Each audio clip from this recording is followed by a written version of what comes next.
we also want to talk about March 21st, where Omega Boxing will be there. Don Omega, myself, will be there covering the Roy Jones Jr. versus Omar Sheikha fight. Can't wait for it. Roy Jones Jr., one of the best fighters to ever step in the ring, period. He's going to be fighting Omar Sheikha. Yeah, it's one of his last fights in his career. He came off a loss to Joe Calzaghe, of course, in his last fight, and didn't look too spectacular in that one, of course. It was a loss, although he did put Joe Calzaghe down in the first round. And he's going to put Omar Sheikha down for the count in this fight. And looking really forward to that. And can't wait to meet Roy Jones in person. Cannot wait. Also, BJ Flores is going to be on the undercard of that against Jose Luis Herrera. Herrera is an interesting character. He actually upset Aaron Williams. Aaron Williams, a prospect that I still think may end up being something. He got knocked out in 5 rounds against Herrera. But look at the stats on Herrera. He's won every fight by knockout and lost every fight by knockout. This BJ Flores fight, this is a crash and burn type fighter.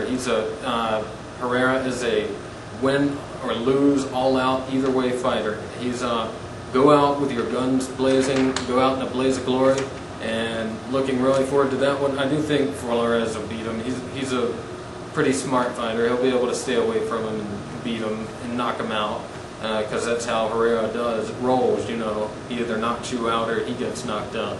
And that should be an exciting fight on that card. Also looking forward to the MMA matches on that card. There's 3 or 4 MMA matches on the card. Ken Shamrock versus Bobby Lashley. That's right, 2 former WWF stars finally meet in the mixed martial arts arena, and they're going to be fighting. I'm looking very forward to that. Ken Shamrock, of course, the legendary mixed martial artist, one of the first, right up there with Hoist Gracie, just legendary mixed martial arts fighter, shoot fighter, and he's fighting Bobby Lashley. Now, Shamrock is in his 40s, later 40s now, is still climbing. So it would not surprise me if Bobby Lashley wins. I don't know what background Bobby Lashley has. Probably collegiate wrestling, something like that. Whatever happens in that fight will not surprise me at all. I am going to pick Ken Shamrock because I like him better than Bobby Lashley, of course. But that will still be an exciting fight, and I look forward to meeting both of them. Also, there's this mixed martial arts guy named Roy Big Country Nelson. He was actually on Elite XC. He lost that match on there, but he's this big fat guy. But he's actually good. He's actually a good mixed martial artist. He's actually got some skill. And you see this big fat guy, you think, oh my gosh, it's Tank Abbott's big brother. You're going to see all these wild brawling punches. No, not really. He did not do that. He lost his fight, but he was doing well in it. It was on Elite XC when it was on CBS. Anyhow, looking forward to that fight, and also looking forward to Seth Petruzelli, the guy that knocked out Kimbo Slice in 13 seconds or so, something like that on Elite XC, whenever Ken Shamrock was supposed to fight him. And maybe this will be a build-up to like Ken Shamrock versus Seth Petruzelli. We'll have to see.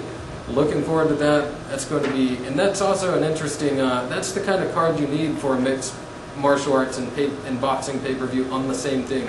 Be sure to order that pay-per-view. It's only $30. Big deal. Get a friend. $15 a piece. You can't beat that.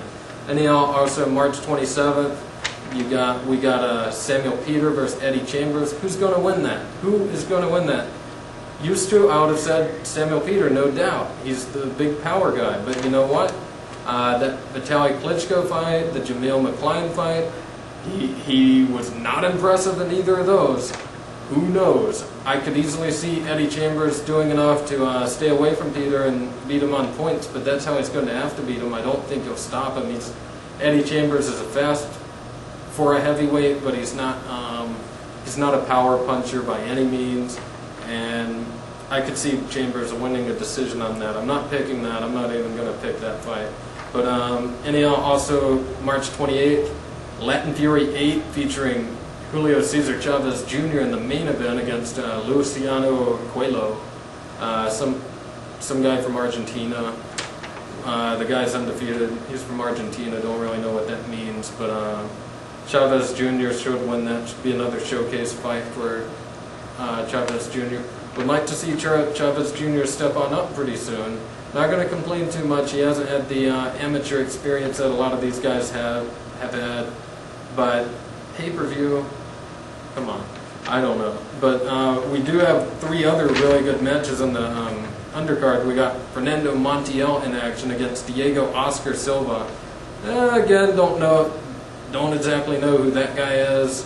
Don't really care. It should be a good win for Fernando Montiel. And then hopefully Montiel can get the fight with Victor Arcinian and knock him out, because he will if he fights Victor Arcinian. Mark my words right here. Also, Humberto Soto on the undercard as well against Antonio Diaz. Antonio Diaz is, I won't say journeyman. He's above journeyman. He's like, B-rate fighter for that weight division. Good fighter, good solid fighter. And Humberto Soto needs to make sure he's fully prepared if he wants to definitely win that fight. Antonio Davis, he's beat someone. I can't think of who right now. But also Jose Luis Castillo and Antonio Diaz in what I'm calling a pick'em fight. Assuming it's going to be at welterweight, I think it is. Should be a pick'em fight. Castillo is definitely on the last legs of his career, and Antonio Diaz, he's had some good wins. He's beat Mickey Ward, he beat Emmanuel Augustus, he beat Corey Spinks, and he beat Ivan Robinson. So this is no guy to sleep on. We'll have to see.